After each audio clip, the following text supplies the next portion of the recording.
لو الحكاية فيها إن فيتو. أنا عندي أمير وسعاد وفاطمة وعزيزة وعندي نادين سواق تاكسي. طيب قولي لي بقى، هم متعلمين ولا مش متعلمين وسنهم قد ايه؟ فيهم أمال وعزيزة طلعوا من تالتة إعدادي. يعني أبوهم كان كنا على قدينا يعني شقة خضار في الدوران. دوران ومقدرناش نكمل لهم، الكتب راحت والشنط بتاعهم. أبوهم سعيدي بقى الله يرحمه قال لهم انتش تاني. تمام. أما سعاد بنتي خدت دبلوم تجارة، وكنت بديها كل يوم كورس كمبيوتر في التحرير. اديتك عليها دي. وبعدين كملي. خدت دبلوم تجارة. ولادك بقى التانيين؟ اقعدي براحتك ونازل يا حبيبتي. طلع من 6 ابتدائي. انت عندك ولد واحد وخمس بنات؟ 4 و4 بنات. تمام. قولي لي بقى، في حد فيهم متجوز ولا لا؟ كلهم متجوزين ومخلفين. عزيزة بنتي اتجوزت وخلفت 3 بس متطلقة. لا 30 سنة متطلقة. عشان جوزها كان بيبيع خضار على العربية زي الناس اللي بيدوروا دول. كل يوم بيديها 5 جنيه بس مصري. ما كانتش بتعمل لها حاجة. وطلعت دلوقتي بتشتغل لا مؤاخذة عند ناس. وجوزت العيال ال3 معاها محمد في أولى ثانوي بتصرف عليه بقى. طب وابنك متجوز؟ ابني متجوز ومعاه 3. معاه 3 في ثانوية العامة. طب ليه ما عشتش معاه؟ واد دخل الكلية. واحد دخل الكلية وواحد في تانية ثانوي عام. طب ليه ما عشتش مع ابنك؟ في حاجة كده أقول لحضرتك عليها، يعني حاجة بسيطة. قولي. كنت عايشة معاه وعايشة مع عزيزة وعايشة معاه هو على طول وأنا معايا المشاية دي. لما وأنا نايمة وتعبانة عندي جلطة بتهنك، عندي 3 جلطة باخد عليه بشخر لا مؤاخذة وأنا نايمة. مراته قالت له أمك بتشخر وهي نايمة. قال لي ياما ما ينفعش معايا كده، العيال بيناموا قصادك على السرير وبذاكروا ما بيناموش. قلت طب وانا يا ابني غصب عني.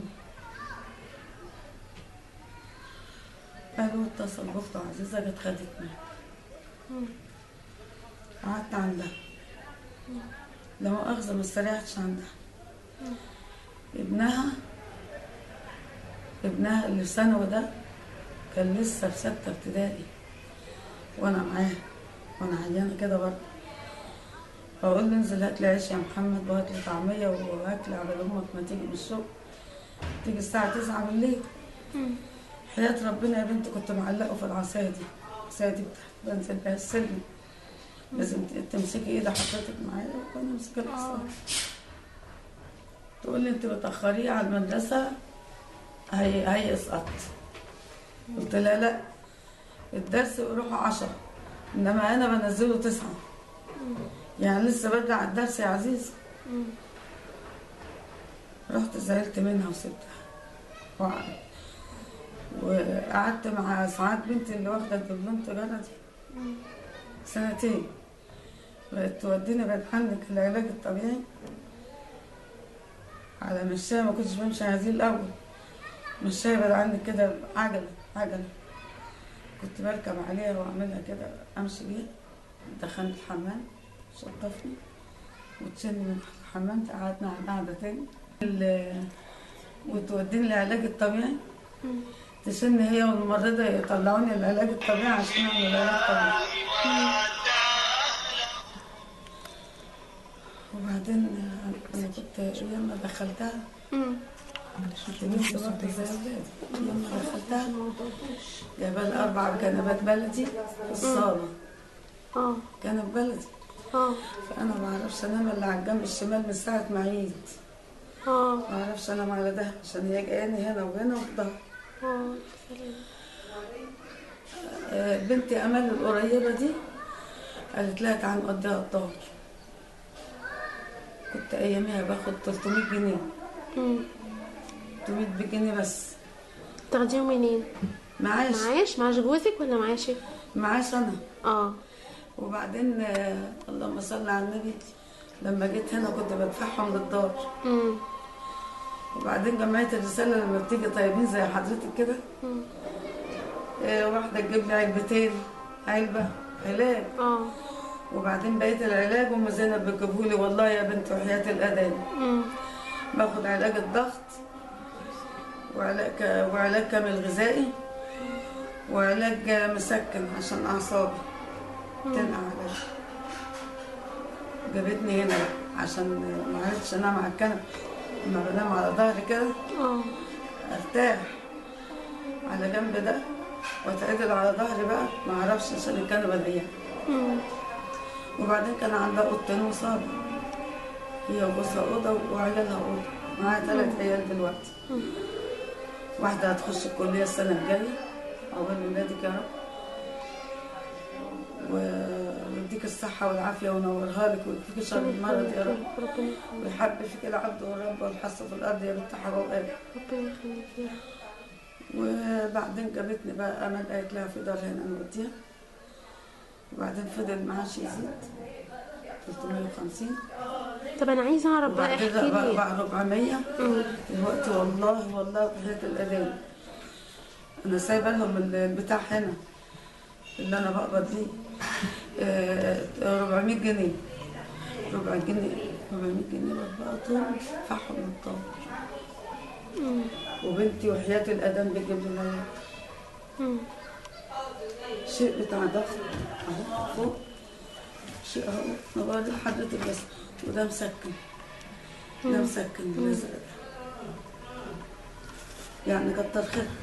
طب احكي لي يا حاجه، اليوم اللي انت جيتي في الدار كانت نفسيتك عامله ازاي ومين جابك هنا؟ ساعات بنت اللي جابتني قالت لي مرتاحه يا ماما؟ انا قلت لها مرتاحه. وقعدة الحمام حلوه، انما عندنا ابني كانت واطيه خالص، كنتش برتاح عليها. قولي لي لما جيتي هنا كنتي زعلانه ولا كنتي فرحانه؟ لا يعني قعدت يومين اعيط وصعب على نفسي، وبعدين بقيت اقعد مع المديره وكده، بقيت اضحك معاهم شويه وكده شويه. سايب عليكي نفسك ازاي يعني؟ طب حد بيسال عليكي دلوقتي من ولادك؟ بيجوني. واحده بتجيني كل 3 ايام، واحده بتجيني كل اسبوع، واحده بتجيني كل 4 ايام، وهو ابني بيجيني برضه. طب بيجوا بيقولوا لك تعالى بعصير، بس قلت له ما تجيبليش عصير عشان اختك بتقول لي في ماده حافظه. وبعدين انا عارفه ظروفك، سواق تاكسي الورديه بياخدها ب 100 جنيه من 7 الصبح ل2، سلمها لزميله، فما بيكفيش مصاريف. قلت له ما تجيبليش حاجه خالص. هو جاي يجيب لي فطيره معاه ولا حاجه بالليل، اقول له ما تجيبش حاجه، مش عايزه حاجه. طب لما بيجي هنا ابنك وبتيجي تحكي معاه، ما بيجيش مره مثلا يقول لك تعالي عندي تاني؟ بيقول لي ما اقدرش يا رنا. ليه؟ ما اقدرش على السلم 3، وكمان القعده لا مؤاخذه واطيه. لما اقعد المشايه بحطها على باب الحمام، بروح مهبوده كده، ما بقدرش. طب ما بتفكريش في مره تسيبي هنا الدار وتروحي تعيشي مع اولادك تاني، ولا انت مش حابه المكان ده؟ ليه؟ مش عايزه اروح عندهم تاني، مش هرتاح يا بنتي، ولا عندي عايزه ارتاح. لو هي قالت لي بسنه تعالي عندي اروح، ما قالتليش مش هروح. هي كانت عندي النهارده وسلمت عليها وبستني وكده، ما اقدرش اقول لها بلساني عشان ما تذلنيش تاني. طب قولي لي يوم عيد الام بيعدي عليك ازاي؟ كله بيجيبوا لي هدوم. قلت لها النهارده ما تجيبليش حاجه في عيد الام، قلت لها مليان. قالت لي هجيب لك، ولو مت هاخدهم انا. قلت لها لا ما تجيش. لقيتي اللي انت ربيتيه في ولادك، لقيتيه ربنا اداهولك ولا لا؟ هنا عملوا لي عيد ميلاد في عيد الام، صدفه في عيد الام، جابوا لي شال وعبايه في الدولاب. دلوقتي ربنا يديك طول العمر يا رب، ويخلي لك ولادك، ويعوض عليك ويعوض صبرك خير. عندي 77 السنة دي. من مواليد الله، ربنا يديك 36. الصحة. من مواليد 36 12. احسبي بقى ست كده. ما شاء الله، ربنا بس يديك هنا بقى السنان فوق وتحت موجودين. ما شاء الله. دول السنة مع شكل اللحم الحمد لله. لازم تكون مستوية أوي. الحمد لله. طب قولي لي يا حاجه، رساله بتقوليها لاولادك بمناسبه ان عيد الام قرب، تحبي تقول لهم ايه؟ أقول لهم كل سنة وأنتم طيبين، وعقبال كل سنة، وربنا يخليكم لينا، ربنا يخليكم ليا. طب كان نفسك ايه ولادك يعملوه لك؟ واليوم اللي ما بيعجبنيش في أكل هنا، إن كان يوم عدس، يوم بصارة، يوم طعمية، يوم فول، يوم كده في الفطار، يوم غدا بصارة، يوم عدس. أكلم بنتي في التليفون تروح جايبة لي ورك فرخة وشوية تسقية وشوية رز وبرطمان فيه شرب، صعايد اللي بقول لحضرتك عليه. طب كان نفسك ايه ولادك يعملوه وما ما عملوش؟ أعمل إيه بس؟ أعمل إيه؟ كان نفسك في ايه؟ والله ولا حاجة يا بنتي. ما كانش نفسك ان هم يقعدوكي معاهم يراعوكي؟ كان نفسي، وساعات كنت بعيط، بس ربنا هداني بقى دلوقتي بصبر نفسي عشان أعصابي بتتعب أوي لما بعيط. لا خليكي كده. وعيني باخد قطرة وبرشام. لو ودتني توحيد النور عشان أكشف، طلعت في رابع دور، قلت لها مش راجعة استشارة تاني، اخد القطرة دي والعلاج لما بطلت.